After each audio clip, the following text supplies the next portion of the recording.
उर्मिला, तू पिंपल्सवरती, acne फोडांवरती काय लावतेस ग?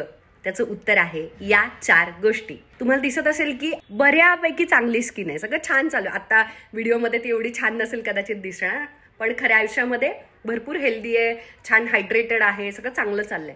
कधीतरी हा इथे दिसतोय असा एखादा फोड आणि प्रॉपर हीट बॉईल सारखा हॉर्मोनल ॲक्ने ज्याला म्हणतात तो येतो. तर अशा वेळेला मी काय लावते हे मला तुम्हाला दाखवायचं होतं. जेव्हा अतिशय बारीक छोटासा फोड आहे तेव्हा लावायचं क्लिनडॅक ए. लगेचच तो बसतो. थंडगार जेल आहे 1% क्लिनडॅक ए. थोडासा मोठा फोड असेल तर मी ॲक्ने स्क्वॉड लावते.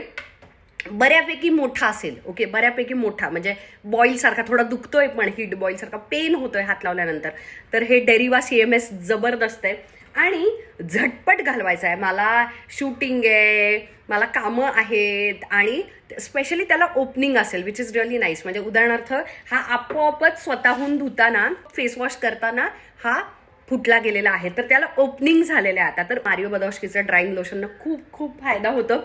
हे असे इयरबड्स मिळतात तर ते त्याच्यामध्ये घालायचं, अजिबात शेक करायचं नाही आणि त्याच्यामध्ये अशा पद्धतीनं बुडवायचं. आणि खूप वापरलेलं असल्यामुळे हे झालंय, तर ते ओलं होतं आणि पिंक पण होतं. आणि ते इथे असं या ठिकाणी लावायचं, थोडं चुरचुरतं, स्वच्छ टिश्यूनं पुसल्यानंतर इथे असं लावायचं.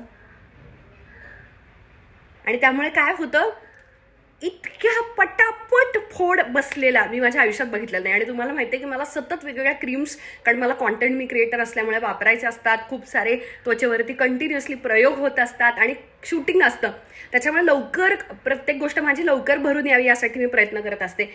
स्पॉटिंग ट्रीटमेंट माझ्या आवडीच्या या 4 आहेत. जेव्हा मला पिंपल, ॲक्ने, फोड, बारीक पुरळ येतं तेव्हा मी हे वापरते.